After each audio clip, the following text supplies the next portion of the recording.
आइए अब हम लोग इस चित्र के माध्यम से मनुष्य में पोषण को समझेंगे। ये चित्र आपको दिख रहा है, ये किसका चित्र है?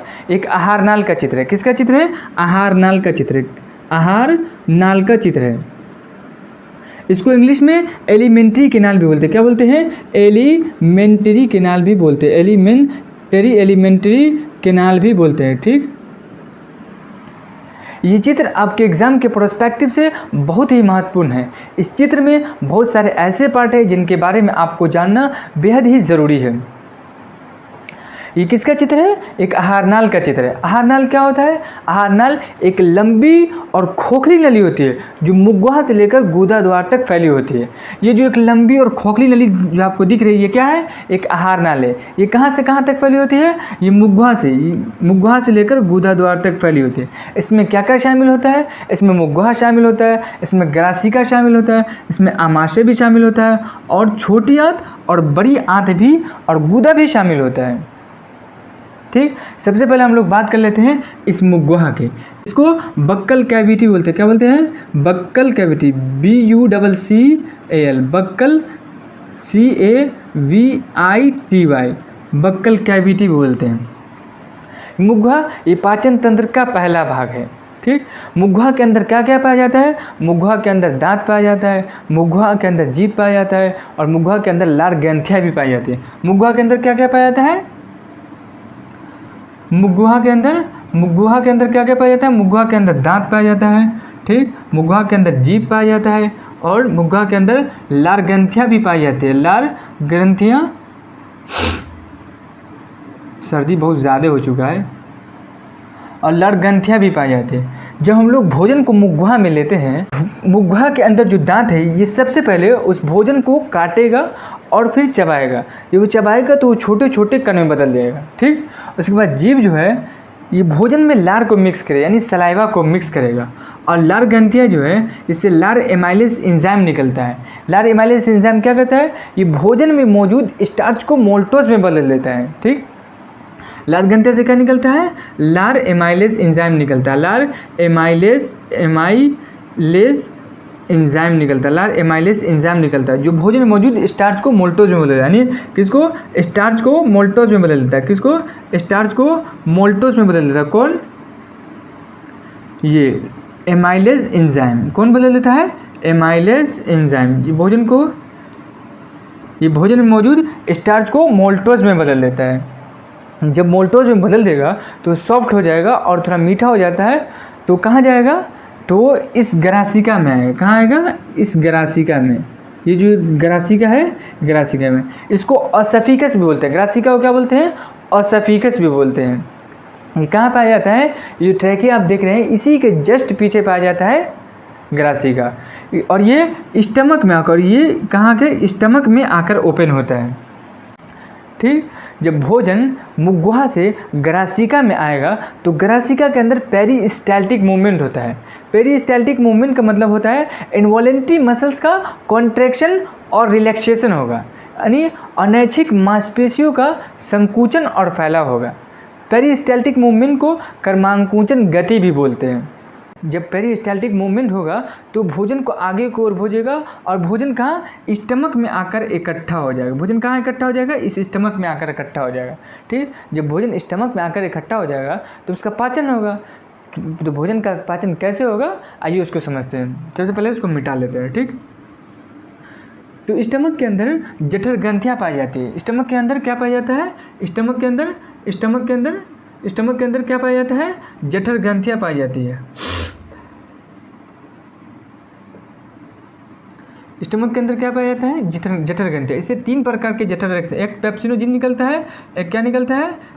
पेप्सिनोजिन, एक पेप्सिनोजिन, और दूसरा HCl निकलता है जिसको हाइड्रोक्लोरिक एसिड में, तीसरा सलेस्मा निकलता है। तीसरा सलेस्मा निकलता है। पेप्सिनोजिन जो है इसको HCl पेप्सिन में बदल देता है। किस? पेप्सिन में बदल देता है। पेप्सिन में बदल देता है।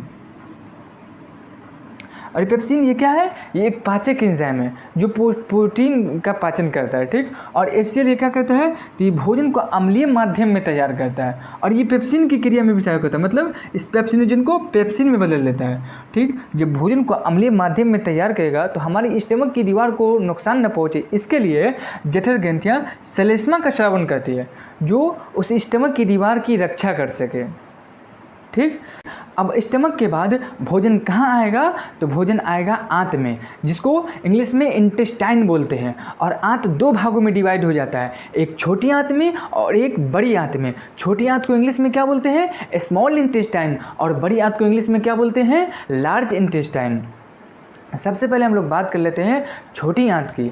छोटी आंत को इंग्लिश में क्या बोलते हैं, स्मॉल इंटेस्टाइन। छोटी आंत के 3 भाग होते हैं, एक होता है ग्रहणी जिसको डेडुनम बोलते हैं, और दूसरा होता है जेजुनम, और तीसरा होता है इलियम। छोटी आंत के कितने भाग होते हैं, 3 भाग। छोटी आंत के कितने भाग होते हैं, 3 भाग। एक होता है ग्रहणी, एक ग्रहणी, और दूसरा होता है जेजुनम।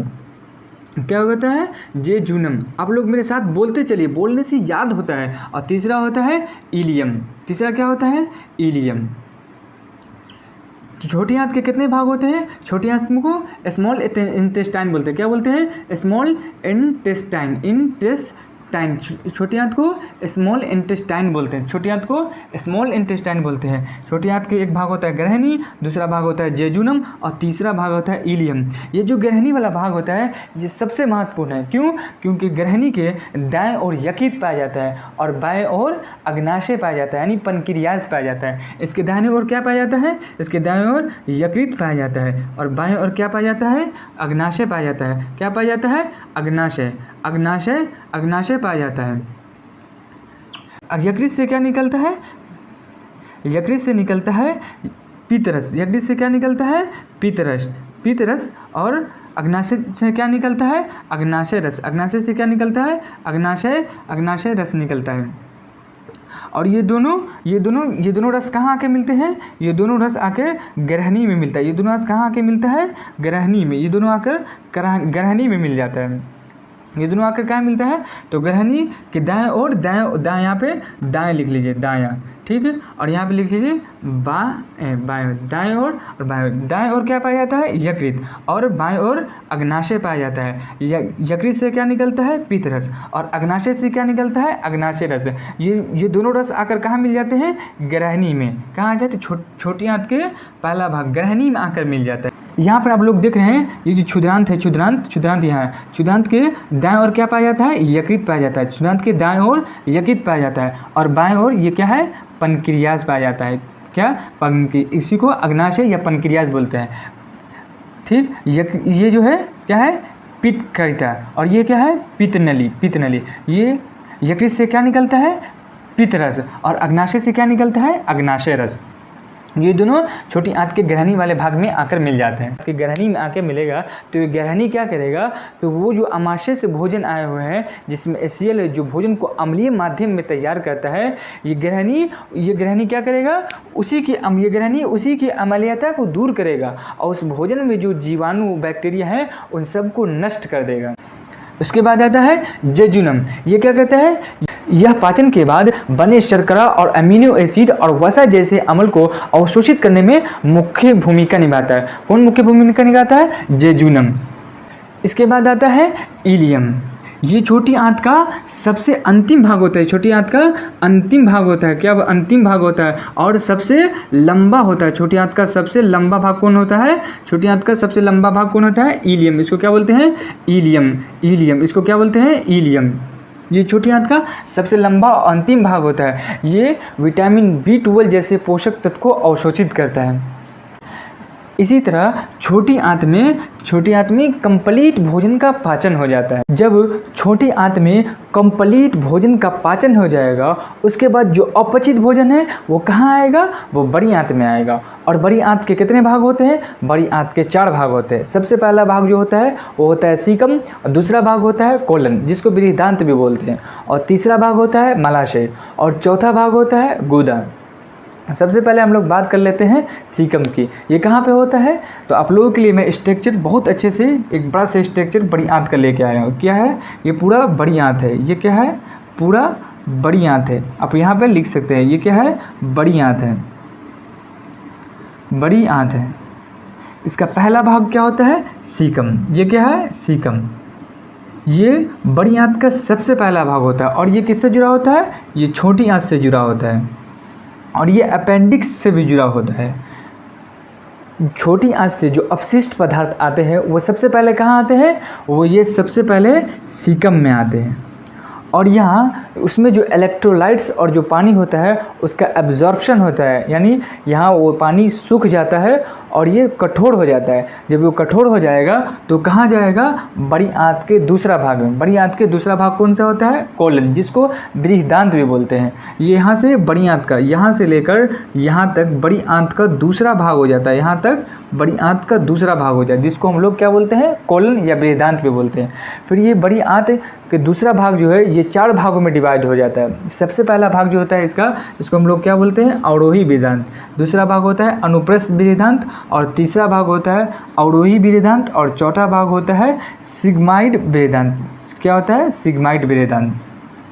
जब वेस्ट मटेरियल कठोर हो जाएगा तो सबसे पहले कहाँ आएगा, अवरोही बृहदांत में। ये क्या है, ये पूरा आप लोगों के लिए मैं अलग अलग कलर लगा दिया हूँ। ये पूरा ब्लैक क्या है, ये अवरोही वेदांत है। इसको असेंडिंग कॉलोन बोलते हैं, इसको इंग्लिश में असेंडिंग कॉलोन भी बोलते हैं। दूसरा भाग हो जाता है ये यहाँ से शुरू हो जाता है, इसको अनुप्रस्थ वेदांत भी बोलते हैं और इंग्लिश में इसको ट्रांसवर्स कॉलोन बोलते हैं। उसके बाद तीसरा भाग हो जाता है अवरोही वेदांत, इसको डिसेंडिंग वेदांत बोलते हैं। तो जो कठोर पदार्थ है वो बड़ी आंत का दूसरा भाग कहाँ जाएगा, अवरोही वेदांत में। उसके बाद कहाँ आएगा, अनुप्रस्थ वेदांत में। उसके बाद अवरोही वेदांत में। उसके बाद ये सिग्माइड वेदांत में आएगा। सिग्माइड वेदांत में आने के बाद उसके बाद ये बड़ी आंत का तीसरा भाग, ये बड़ी आंत का तीसरा भाग होता है। कौन सा भाग होता है, ये बड़ी आंत का तीसरा भाग, जिसको हम लोग मलाशय बोलते हैं। यहाँ पर आकर सारा वेस्ट मटेरियल इकट्ठा हो जाता है, फिर गुदा द्वारा बाहर निकाल दिया जाता है। बस वही सब बातें जो मैंने आपको अभी समझाई है वो बोर्ड पर लिखी हुई है। मनुष्य में पोषण के चरण, मनुष्य में पोषण के 5 चरण होते हैं। एक होता है मुख गुहा, दूसरा होता है ग्रासिका और तीसरा आमाशय और चौथा क्षुद्रांत और 5वां बृहदांत। क्षुद्रांत को छोटी आंत भी बोलते हैं। क्या बोलते हैं, छोटी आंत, छोटी आंत। और बृहदांत को क्या बोलते हैं, बड़ी आंत। बृहदांत को क्या बोलते हैं, बड़ी आंत। छोटी आंत को इंग्लिश में क्या कहते हैं, स्मॉल इंटेस्टाइन। और बड़ी आंत को इंग्लिश में क्या कहते हैं, लार्ज इंटेस्टाइन। छोटी आंत के 3 भाग होते हैं, एक होता है ग्रहणी, दूसरा होता है जिजुनम और तीसरा होता है इलियम। और बृहदांत यानी बड़ी आंत के 4 भाग होते हैं, एक होता है सीकम, एक होता है कोलोन, एक होता है मलाशय और एक होता है गुदा द्वार। कोलोन को बृहदांत भी बोलते हैं। सबसे पहले हम लोग बात कर लेते हैं इस मुखगुहा की। भोजन का अंतर्ग्रहण। मुखगुहा के अंदर कौन कौन से भाग आते हैं, मुखगुहा के अंदर दांत पाया जाता है, मुखगुहा के अंदर जीभ पाया जाता है और मुखगुहा के अंदर लार ग्रंथियाँ पाई जाती हैं। दांत ये क्या करता है, ये भोजन को काटता है और चबाता है और वो छोटे छोटे में बदल जाता है, ठीक। और जीभ जो है ये भोजन में लार को मिक्स करे यानी सलाइवा को मिक्स करेगा। और लार ग्रंथियाँ क्या करती है, लार ग्रंथियाँ से लार एमाइलेज एंजाइम निकलता है जो भोजन में मौजूद स्टार्च को मोल्टोज में बदल देता है। और लार ग्रंथियाँ से लार एमाइलेज एंजाइम निकलता है जो भोजन में मौजूद स्टार्च को मोल्टोज में बदल देता है, ठीक। तो दांत क्या करता है, ये भोजन को चबाता है यानी उसको छोटे छोटे कण में बदलता है, ठीक है। और जीभ भोजन को लार के साथ यानी सलाइवा के साथ मिक्स कर देता है, ठीक है। और लार ग्रंथियाँ से लार एमाइलेज एंजाइम निकलते हैं। लार एमाइलेज एंजाइम को टैलिन में बोलते हैं। ये क्या करता है, ये भोजन में मौजूद स्टार्च को मोल्टोज में बदल देता है। जब भोजन को मोल्टोज में बदल देता है तो वो थोड़ा सॉफ्ट हो जाता है। उसके बाद वो कहाँ जाता है, वो ग्रासिका में जाता है। और ग्रासिका के अंदर पेरिस्टाल्टिक मूवमेंट होता है जो भोजन को आगे की ओर ले जाता है। जो भोजन को आगे की ओर कहाँ ले जाएगा, तो वो स्टमक के अंदर ले जाएगा और स्टमक के अंदर भोजन इकट्ठा हो जाएगा, ठीक। तो ग्रासिका मुंह से आमाशय तक भोजन ग्रासिका की क्रमांकुचन गति यानी पेरिस्टाल्टिक मूवमेंट द्वारा भोजन कहाँ जाता है, स्टमक में, ठीक। जब भोजन स्टमक में आकर इकट्ठा हो गया तो उसका पाचन होगा। तो पाचन कैसे होगा, तो आमाशय, इसमें जठर ग्रंथियाँ पाई जाती है। आमाशय में क्या पाया जाता है, जठर ग्रंथियाँ पाई जाती है, जिससे 3 प्रकार के जठर रस निकलते हैं। एक होता है पेप्सिनोजिन, एक दूसरा होता है हाइड्रोक्लोरिक एसिड जिसको HCl भी बोलते हैं, इसको क्या बोलते हैं HCl भी बोलते हैं, और तीसरा सलेस्मा, इसको म्यूकस भी बोलते हैं। पेप्सिनोजिन जो है इसको HCl की मदद से पेप्सिन में बदल दिया जाता है, और पेप्सिन ये एक पाचक एंजाइम है जो प्रोटीन का पाचन करता है। पेप्सिन ये एक पाचक एंजाइम है जो पोषक तत्व यानी प्रोटीन का पाचन करता है, और हाइड्रोक्लोरिक अम्ल क्या करता है यानी HCl क्या करता है, तो ये भोजन को अम्लीय माध्यम में तैयार करता है, और ये पेप्सिन की क्रिया में सहायक होता है, यानी पेप्सिनोजिन को पेप्सिन में बदल देता है। ठीक, तो हाइड्रोक्लोरिक ये भोजन को अम्लीय माध्यम में तैयार करता है और पेप्सिन की क्रिया में सहायक होता है, यानी पेप्सिनोजिन को पेप्सिन में बदल देता है। और सलेस्मा ये अमाशय के आंतरिक दीवार को अम्ल से रक्षा करता है, मतलब ये हाइड्रोक्लोरिक एसिड जो है ये भोजन को अम्लीय माध्यम में तैयार जो करता है, तो स्टमक की दीवार को हानि न पहुंचे इसके लिए जठर ग्रंथियाँ सलेस्मा का स्रावन करती है। क्यों? क्योंकि जठर ग्रंथियाँ सलेस्मा का स्रावन करती है जो स्टमक की दीवार की रक्षा कर सके। ठीक, जब भोजन का पाचन आमाशय में हो जाएगा उसके बाद भोजन कहाँ आएगा, उसके बाद भोजन आंत में आएगा जिसको इंटेस्टाइन बोलते हैं, और आंत दो भागों में डिवाइड हो जाता है, एक छोटी आंत और एक बड़ी आंत। छोटी आंत को स्मॉल इंटेस्टाइन बोलते हैं और बड़ी आंत को लार्ज इंटेस्टाइन बोलते हैं। सबसे पहले हम लोग बात कर लेते हैं छोटी आंत की। छोटी आंत को क्षुद्रांत भी बोला जाता है। ठीक, जब भोजन का पाचन आमाशय में हो जाता है उसके बाद भोजन कहाँ आता है, उसके बाद भोजन आता है आंत में जिसको इंटेस्टाइन बोलते हैं। और आंत के दो भाग होते हैं, एक छोटी आंत होता है और एक बड़ी आंत। छोटी आंत को स्मॉल इंटेस्टाइन बोलते हैं और बड़ी आंत को लार्ज इंटेस्टाइन बोलते हैं, और छोटी आंत को क्षुद्रांत भी बोला जाता है। सबसे पहले हम लोग बात कर लेते हैं क्षुद्रांत की। क्षुद्रांत प्रोड्यूस करता है आंतरस। ठीक है, और आंतरस में तीन चीज़ पाई जाती है, एक कार्बोहाइड्रेट पाया जाता है, दूसरा वसा पाया जाता है और तीसरा प्रोटीन पाया जाता है। ये आंतरस कार्बोहाइड्रेट को ग्लूकोज में कन्वर्ट कर देता है और वसा को वसीय अम्ल या ग्लिसरॉल में कन्वर्ट कर देता है और प्रोटीन को अमीनो अम्ल में कन्वर्ट कर देता है। ये कार्बोहाइड्रेट को ग्लूकोज में क्यों कन्वर्ट कर देता है? क्योंकि हमारी बॉडी कार्बोहाइड्रेट को डाइजेस्ट नहीं कर सकती, हमारी बॉडी ग्लूकोज को डाइजेस्ट करती है, हमारी बॉडी वसा को डाइजेस्ट करती है, हमारी बॉडी अमीनो अम्ल को डाइजेस्ट करती है। हमारी बॉडी कार्बोहाइड्रेट और वसा और प्रोटीन को डाइजेस्ट नहीं कर पाती है। खाते तो हम प्रोटीन है लेकिन हमारी बॉडी उसको कन्वर्ट कर देती है अमीनो अम्ल में ताकि उससे हमारे एनर्जी मिल सके। जब ये सारी प्रक्रिया हो रही होती है उसी वक्त यकृत और अग्नाशय एक्टिव हो जाता है, मतलब ये दोनों छोटी आंत के पाचन में हेल्प करता है। कैसे हेल्प करता है? तो यकृत से निकलता है पित्तरस और पित्त रस में क्या पाया जाता है? पित्त लवण। और पित्त लवण क्या करता है? ये वसा की बड़ी गोलियों को वसा की छोटी गोलियों में कन्वर्ट कर देता है। इसको क्या कहते हैं? एमएलसीकरण। इसको क्या कहते हैं? एमएलसीकरण। एमएलसीकरण क्या होता है? वसा की बड़ी गोलियों को वसा की छोटी गोलियों में कन्वर्ट करने को एमएलसीकरण कहते हैं। एमएलसीकरण वह प्रक्रिया है जिसमें दो अमिश्रित तरल को मिलाकर एक मिश्रित तरल बनाया जाता है। ठीक, उसके बाद अग्नाशय क्या हेल्प करता है छोटी आंत में? तो अग्नाशय से निकलता है अग्नाशय रस और इसमें 3 प्रकार के एंजाइम पाए जाते हैं। इसमें कितने प्रकार के एंजाइम पाए जाते हैं? 3 प्रकार के एंजाइम पाए जाते हैं। एक एमाइलेज एंजाइम पाया जाता है, दूसरा ट्रिप्सिन एंजाइम पाया जाता है और तीसरा लाइपेज एंजाइम पाया जाता है। अब इनके फंक्शन क्या क्या है? तो ये लाइपेज एंजाइम जो है ये स्टार्च को ग्लूकोज में कन्वर्ट कर देता है और ये ट्रिप्सिन एंजाइम जो है ये ट्रिप्सिन एंजाइम ये प्रोटीन को किस में? पेप्टोन्स में कन्वर्ट कर देगा। और ये लाइपेज एंजाइम क्या करेगा? ये लाइपेज एंजाइम वसा को वसा अम्ल में कन्वर्ट कर देगा या ग्लिसरॉल में कन्वर्ट कर देगा। अभी छोटी आंत के भाग खत्म नहीं हुए हैं, छोटी आंत में एक और भाग पाया जाता है जिसको क्या बोलते हैं? दीर्घरूम। जिसको क्या बोलते हैं? दीर्घरूम। इसको इंग्लिश में माइक्रोविलाई भी बोलते हैं। ये कैसा होता है? ये फिंगर लाइक स्ट्रक्चर होता है, मतलब अंगुली जैसा इसका स्ट्रक्चर होता है।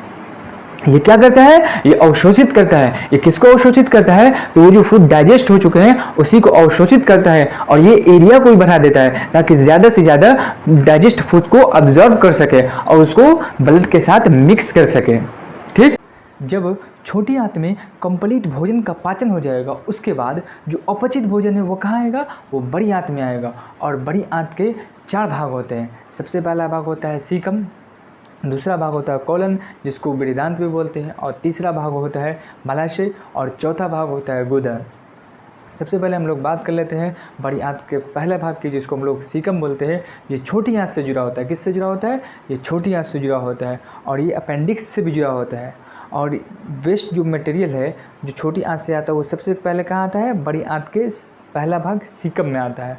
और यहाँ वो वेस्ट मटेरियल में जो पानी और इलेक्ट्रोलाइट जो आए हुए हैं उसका एब्जॉर्प्शन हो जाता है कहाँ? सीकम में। और जब एब्जॉर्प्शन हो जाएगा तो वो कठोर हो जाएगा, वो फिर बड़ी आंत के कॉलोन से होते हुए फिर डायरेक्ट मलाशय में आएगा। मलाशय में इकट्ठा हो जाएगा वेस्ट मटेरियल, फिर गुदा द्वार द्वारा वो बाहर निकल जाएगा।